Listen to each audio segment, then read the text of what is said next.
Houselife. Hi, see how time flies?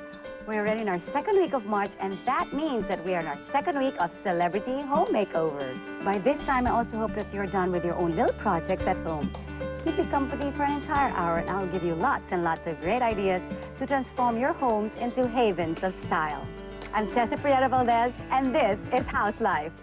I'm here at Mikee Cojuangco's house, and I'm all set to give her son's bedroom an upgrade. White. White, white, and white. Wow! Yay! You like it? Let's meet Bernard and Paulette Villegas. I'm so excited to do this house tour. Now, when people think summer, they're like, it's time to hit the beach. That's exactly the look I'm trying to recreate here without having to go very far. All these and more here on Houselife. Everybody loves Mikee Cojuangco, world-class equestrian, socio-civic activist, and actress. But among her many achievements, Mikee takes pride on being a wife and mother. Let's visit Mikee at home and see how we can weave our magic in her kid's bedroom. It's Celebrity Makeover Month here on Houselife. I'm here at Mikee Cojuangco's house, and I'm all set to give her son's bedroom an upgrade.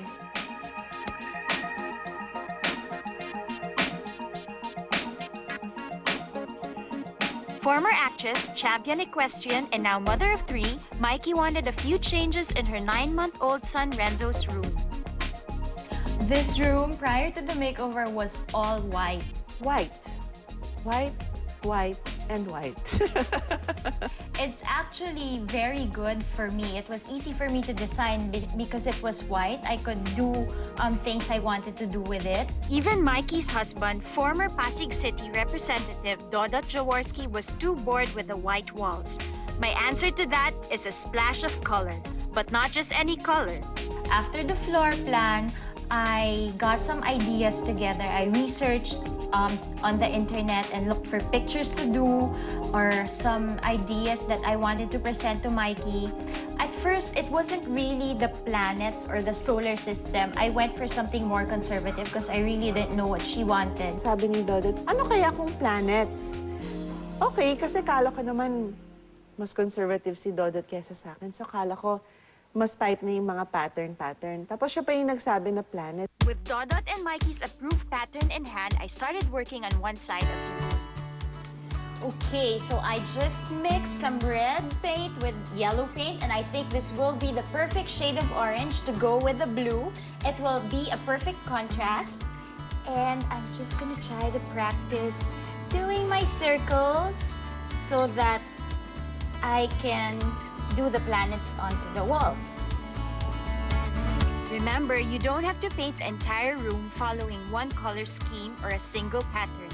But I must say, when it comes to colors, Daddy Dodot probably knows best. Tapos sabi ni Dodot, gusto daw niya ng green wall. So yun, nagkaroon ng green wall. I thought green was a good choice and a perfect backing for my version of the good old blackboard. I thought of doing this sort of blackboard, but you know, you don't really use chalk anymore nowadays because of the allergies it can cause. So I thought of using acrylic, and then you can write on it with washable markers or with whiteboard markers. All you need is an acrylic sheet. In this case, we use 2. This is a 1/4 inch thick acrylic sheet by 4 feet by 8 feet. That's the dimension. 4 feet is ideal because, you know, your kid's height, that will be perfect. The kids will usually start writing down here. And then you need your wood. 2 by 2 will do, or whatever piece of wood that you have. You need screws or bolts. And of course, your paint. Should you wish to install your own acrylic sheet/clearboard at home, here's how. All you need to do is to attach the acrylic onto the wall, and then you need your drill, and you have to bore holes so that your bolts can fasten the acrylic onto the wall. Of course, it would be nice to have your wall painted in some sort of bright color. In this case, I used green so that you still see the color inside the acrylic. So, yun. Pagkatapos nun, you can put your wood, and then pipinturahan nyo na lang yung wood, di ba? And there's a lot more you can do with this fun and functional board. I wanted this whole feature to be very functional and at the same time educational. So I thought of putting a small slot where we can slide flashcards so that the kids can learn or do their homework, enjoy the process of learning in this whole feature. It's so much fun for kids. Mikey was telling me that her kids loved it. So, you know, they can do their homework here and they can draw and play. After the white wall problem has been solved, I turned to the pieces of furniture inside the room. Yung furniture naman, pinakita ko sa kanya yung ibang mga furniture namin. Kasi sayang naman, di ba? Kama, gawa sa kahoy, may kutsyon. Nandun lang, nakatiwangwang, hindi nagagamit. Sayang naman. So sabi ko, gusto kong magamit sana itong mga pieces na to. Mikey had a lot of concerns when I first visited her.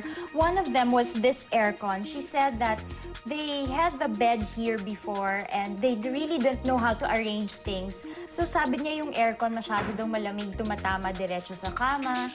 Merong isang lazy boy na binili para sa akin ni Dodot nung nanganak ako para makapag-breastfeed ako, tapos mas komportable naman ako doon. Kaya parang hindi siya baby's room. Ang baby lang dun sa kwarto na yon, yung crib na 18 years old na. Kasi pinagpasa-pasahan namin, magkakapatid yon.